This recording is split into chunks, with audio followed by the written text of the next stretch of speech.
Ya, silakan. Teteh, it's yours. Pak, itunya belum mati Pak Kanang. Mike.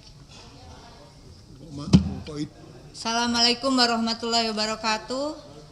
Yang saya hormati pimpinan dan anggota Komisi 6 DPR RI, yang saya hormati Direktur Utama PT Pertamina Persero beserta seluruh jajaran, Pak Simon. Dari tadi Pak Simon tidak tersenyum, sepertinya tegang sekali. Padahal tadi sudah disampaikan oleh Pak Nasir bahwa dengan hadirnya Pak Simon di Pertamina itu semua bergetar Pak ya. Semua tanda kutip pemain-pemain juga ikut bergetar begitu. Dan semua jajaran direksi Pertamina saya juga yakin ikut bergetar dengan kehadiran Bapak. Dan kalau nggak percaya Bapak lihat aja tuh ke belakang. Semuanya pucat hari ini. Bahkan kita semua sampai susah untuk bicara, kering Pak. Karena lagi puasa. Jadi alasannya itu. Kenapa mati ini ya? Oke, lobet, nggak apa-apa ada ini. Nah, pimpinan yang kami hormati, tadi ada beberapa persoalan terkait dengan indikasi korupsi dan hal lainnya. Kita juga mendukung para penegak hukum tentu saja untuk melakukan penegakan hukum seadil-adilnya begitu. Tapi di sisi lain Pak Simon, saya akan tetap konsisten bahwa kinerja Pertamina khususnya dalam penyediaan, pendistribusian dan seterusnya itu adalah juga terkait dengan aturan hukumnya. Dan persoalan energi, mau BBM maupun itu LPG dan sebagainya, LNG, bukan hanya persoalan bagaimana rakyat bisa terpenuhi kebutuhan energinya, tetapi persoalan energi adalah persoalan pertahanan dan kedaulatan negara sebetulnya. Dan itu berulang kali disampaikan oleh Presiden Prabowo Subianto, sehingga ada komitmen yang kuat dari Presiden untuk bagaimana kita bukan hanya mandiri tapi berdaulat di bidang ekonomi begitu. Yang dicirikan dengan salah satunya adalah daulat di bidang energi. Dan kita tentu sangat mendukung bahwa ada keputusan secara bertahap dihentikannya impor BBM. Selanjutnya adalah saya ingin bertanya ini karena kerja Bapak beserta seluruh jajaran direksi itu tergantung dari aturan hukum yang mengatur. Karena kita negara hukum, tidak mungkin tidak ada payung hukumnya. Yang menjadi fokus dari kami, saya khususnya adalah setelah rame-rame ini juga membuka satu fakta bahwa persoalan bagaimana BBM itu tidak tepat sasaran, juga adanya indikasi carut-marut di dalam tata kelola Pertamina begitu. Dan karena itu pertama saya masuk ke Perpres 191 tahun 2014 tentang penyediaan, pendistribusian dan harga jual eceran BBM. Di pasal 2-nya jenis BBM yang diatur adalah BBM jenis tertentu, BBM khusus penugasan dan BBM umum. Pasal 3-nya ini kemudian adalah BBM tertentu, minyak tanah, minyak solar yang khusus penugasan bensin RON dengan 88 Pak. Masih RON-nya 88. Saya sudah bertelepon dengan Pak Simon ya Pak ya. Tolong Bapak perhatikan ini dan memberikan, betul Pak, betul, saya ini ada perpresnya Pak. Perpresnya ini yang diduduki karena ini perpres lama 2014 sehingga masih RON minimal 88. Nah, kemudian ketika terjadi kekurangan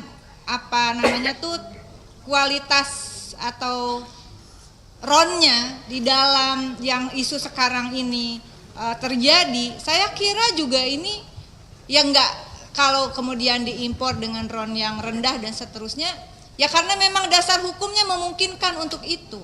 Kemudian tentang LPG adalah Perpres 104 tahun 2007 yang direvisi dengan Perpres 70 tahun 2021 tentang perubahan Perpres 104 tentang penyediaan, pendistribusian dan penetapan harga LPG tabung 3 kg. Pasal 8 Bapak, penyediaan dan pendistribusian atas volume kebutuhan tahunan LPG tabung 3 kg dilaksanakan oleh badan usaha melalui penugasan oleh menteri yang terkait tentunya. Nah, pertanyaannya adalah Pertamina artinya bukan penentu siapa yang ditunjuk untuk penyediaan dan pendistribusian gas 3 kg tersebut, ya betul Pak ya? Kalau begitu ya, mungkin ada yang lebih memahami dari sisi payung hukum. Izin pimpinan. Berarti kan itu ada badan usaha, betul kan Pak? Yang pendistribusian dan penyediaan kebutuhan tahunan LPG. Karena dasar hukumnya seperti itu. Ada yang paham dasar hukum di sini dari Pertamina? Ada yang paham dasar hukumnya? Dasar hukum jadi pendistribusian BBM itu penyediaan, pendistribusian dan harga itu ada dasar hukumnya. Ini saya tanya serius loh. Saya nanya serius, kok nggak ada yang paham dasar hukumnya gitu. Ya. Ini saya lagi bicara, maaf pimpinan. Ini saya tanya ini karena pasal Perpres 104, kalau enggak Pak Herman dulu lah. Saya skip dulu silahkan. Enggak apa-apa, Pak Herman aja dulu.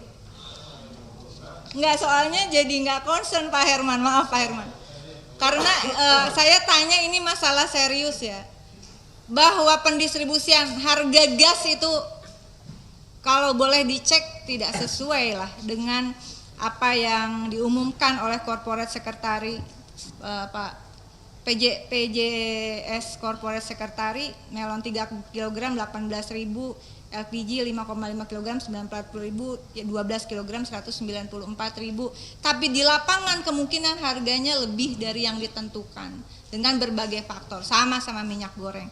Nah, penyediaan dan pendistribusian ini ada aturan hukumnya, yaitu Perpres nomor 70 tahun 2021 yang merupakan revisi dari Perpres 104 tahun 2007 tentang penyediaan, pendistribusian dan penetapan harga LPG 3 kg. Di pasal 8-nya di situ disebutkan bahwa pendistribusian dan penyediaan itu dilaksanakan oleh badan usaha. Perpres, bukan saya ngomong. Melalui penugasan oleh menteri. Ini Menteri ESDM berarti ya, Bapak, betul? Menteri ESDM. Pertamina atau Pertamina Patraniaga menyalurkan kepada perusahaan yang sudah diputuskan oleh kementerian, betul Pak ya? Tidak seperti itu. Alurnya seperti apa? Izin pimpinan. Mohon izin. Ya. Betul bahwa dasar penyaluran BBM untuk JBT JPKP atau penugasan dan subsidi Perpres 191 2014 untuk LPG adalah Perpres 104 2007. Ya. Penugasan oleh kementerian terkait dalam hal ini Menteri ESDM kepada badan usaha. Ya. Yang dimaksud badan usaha di sini adalah badan usaha migas, dalam hal ini Pertaminanya. Jadi oleh Pertamina sendiri, oleh Patraniaga. Kementerian ESDM menunjuk Pertamina dan Pertamina menugaskan ke Pertamina Patraniaga. Berarti inilah nyambung dengan isu tadi sudah disampaikan indikasi monopoli LPG ya, yang terkait juga dengan LPG non subsidi hasil temuan dari Komisi Pengawas Persaingan Usaha begitu. PT Pertamina Patraniaga terindikasi monopoli di pasar LPG bulk non PSO untuk dikemas ulang dengan harga tinggi sehingga akhirnya konsumen beralih ke LPG 3 kg. Pada 2024 Pertamina Patraniaga untung 10 kali lipat di angka 1,5 triliun dari penjualan non subsidi dibanding laba LPG subsidi. Ini nanti mohon penjelasannya, tidak perlu dijawab langsung. Yang kedua adalah mengenai ada beberapa penyelewengan kasuistik solar subsidi di Kolaka, Sulawesi Tenggara dengan kerugian 105 miliar oleh pegawai PT Pertamina Patraniaga. mengangkut BBM, mobil pengangkut BBM-nya ini canggih banget, dibelokkan Pak ke gudang penimbunan begitu, sehingga harga dijual dari 6.800 menjadi 19.300. Lalu di Tuban dan di dapil saya Karawang ini juga solar subsidi yang harusnya 6.800 dijual 8.600 per liter. Artinya memang ada masalah di dalam tata kelola. Dari mulai penyediaan sampai distribusi sampai kemudian diterima oleh konsumen, yaitu rakyat Indonesia. Saya kembali pada persoalan Pertalite dan Pertamax. Tadi dasar hukum ya, dasar hukumnya dengan demikian tentu saja ini adalah wewenang ESDM. Di rapat tanggal 3 Desember 2024 kita bertemu pertama kali Pak Simon. Saya sudah meminta bagaimana perkembangan dari revisi atas Perpres tersebut. Kenapa Perpres ini menjadi penting? Tadi memang sudah tidak relevan dalam beberapa pasal begitu. Dan juga ini memberikan semacam legacy bagi Presiden Prabowo. Persoalan energi jangan dianggap enteng. Energi khususnya energi subsidi ini adalah terkait dengan amanat konstitusi bahwa negara melindungi fakir miskin dan anak-anak terlantar begitu. Ketika ini norma hukumnya Perpres, ini adalah suatu pemberian mandat konstitusi kepada presiden. Jadi tidak bisa kalau ada yang beranggapan bahwa ya nggak perlu sampai presiden, cukup surat dirjen aja, nggak paham konstitusi. Makanya kuliah, skripsi, disertasinya jangan nyontek ya Pak Simon. Sehingga kemudian paham mana yang wewenang presiden, mana yang bukan. Enggak, kita cuma curhat ya Pak Simon. Nah, sehingga saya berharap juga ada masukan dari Pertamina sampai di mana. Ini saya sendiri udah tiga periode artinya di sini. Ini Perpres minta diubah, gak diubah-ubah, ada apa sebenarnya?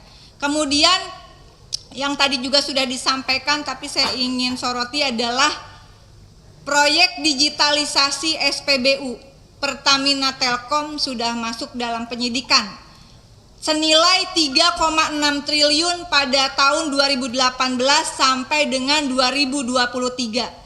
Tadinya tujuannya adalah untuk mengendalikan subsidi dan kompensasi pemerintah untuk BBM, Pertalite dan biosolar. Investasi dari PT Telkom nanti tolong dijelaskan, boleh tertulis Pak datanya. Bagaimana model investasi penting ini untuk Pak Simon sebagai dirut yang baru. Yang lain ini saya lihat wajah-wajah lama. 5 tahun Pertamina harus bayar per liter BBM ke Telkom, ini dari penelusuran pemberitaan. Jadi cara investasinya atau kerjasamanya, 5 tahun Pertamina bayar per liter BBM 15,25 rupiah ke Telkom selama 5 tahun. Sementara konsumsi nasional, kalau hari ini ya, tapi kira-kira average-nya sama lah. Pertalite itu 82 sampai 85 ribu kiloliter per hari. Betul ya Patraniaga? Ini saya info dari orang Patraniaga juga. Kemudian Pertamax kurang lebih 22 ribu kiloliter per hari. Bisa dihitung kalau per liter itu dipotong oleh Telkom senilai 15,25 rupiah per liter per hari dengan alasan membangun aplikasi untuk keakuratan data penerima subsidi dari 2018-2023. Nggak masuk akal. Semahal itukah membangun aplikasi? Dan apa hasilnya? Hasilnya data tetap berantakan, subsidi BBM tetap tidak tepat sasaran. Kita juga tahu tidak tepat sasaran dan kemudian ada kerugian negara. Dan info dari teman-teman pemilik SPBU yang tadinya margin SPBU per liternya 230 per liter, gara-gara proyek ini lalu kemudian jadi 200 per liter. Nah ini penting, mudah-mudahan ada aparat penegak hukum yang juga mendengar statement saya ini. Sehingga Pertamina tadi dipotongnya Rp15,25 per liter. Ada uang Rp30 per liter, dikurangi Rp15,25 per liter untuk bayar Telkom, ada margin masih Rp14,75 per liter. Ini masuknya kemana Pak Simon? Nanti Pak Simon ini kan baru di sini nih, ini kasus tahun 2018 sampai 2023. Tapi ini menjadi temuan yang akan memberikan efek domino, termasuk juga data penerima subsidi BBM. Saya ngobrol dengan beberapa teman Pertamina dengan alasan, ini ada Mbak yang di belakang ya, siapa namanya Mbak, lupa ya, bahwa Pertamina tidak menggunakan data bansos dari institusi yang lain, tapi menggunakan lewat siapapun yang daftar pakai KTP. Ini aja udah salah. Tapi ini bukan kalau dianalisis bukan sekedar karena tidak ada data yang akurat. Apapun, gunakanlah data dari Kemensos, sehingga kalau ada kesalahan kita rame-rame perbaiki data Kemensos. Kalau kemudian data penerima subsidi itu pakai siapapun yang daftar dengan KTP, ya pasti salah sasaran. Orang Anda dengan sengaja kok nih teman-teman di Pertamina menggunakan datanya adalah data yang siapapun yang daftar begitu. Sudah terjadi seperti sesuatu yang tidak sengaja tapi sistematis, dan kalau dihitung bahwa ada margin Rp14,75 per liter, apakah ini ada indikasi permainan untuk margin tersebut? Nah, kemudian cukup saya kira Mbak, Jawa 1 Power Cilamaya itu daerah pemilihan saya. Mungkin nanti Ibu Ketua kapan-kapan bisa ikut. Itu adalah salah satu daerah pengirim TKI, Pak. Di situ ada Pertamina dengan bisnis yang cukup besar. Saya mohon juga ada perhatiannya secara khusus, dan sekali lagi nih sekali terakhir ya Mbak, ini saya nunggu tadi juga lama. Ada saya tanggal 3 Desember, ini jangan pikir anggota Komisi 6 tuh ya teman-teman, ini yang tukang bikin jawaban dari Komisi 6 siapa yang bertugas di sini, izin Pak Simon? Siapa? Pasti bukan Pak Simon. Jawaban yang tertulis yang kita kirim, Bu. Ya, yang tertulis tuh siapa? Dari BOD Support. BOD Tolong Support. Pak ya, kita tuh, saya pribadi tidak on beneran Pak. Jadi saya baca betul jawaban saudara-saudara ini. Ini kayak mempermainkan. Pertanyaan saya di 3 Desember 2024, dan tolong kali ini siapkan dengan baik, adalah sampaikan data rincian import, nggak bisa pakai crude oil, ya udahlah, minyak mentah, LPG, LNG 2021 sampai 2024. Minta data rencana impor minyak mentah LPG LNG 2025 sampai 2059. Minta rincian data BPP minyak mentah Indonesia yang dari Indonesia. Dan data BPP minyak mentah impor. Karena untuk Pertalite 45 sampai 50% impor, dan untuk Pertamax 70 sampai 80% impor. Jawabannya Pak cuman seperti ini, berikan data tertulis jawaban, melakukan impor minyak mentah dengan top, disebutkanlah perusahaannya. Tapi oke, saya sampaikan perusahaan yang mengimpor minyak ke Indonesia. Jadi tadi beberapa teman mengatakan karena kami mencintai Pertamina, karena kami memiliki nasionalisme, maka kami tetap menggunakan minyak dari BBM Pertamina. Sementara termasuk dari Shell. Ini top 8 supplier trader yang jawaban Pertamina ini.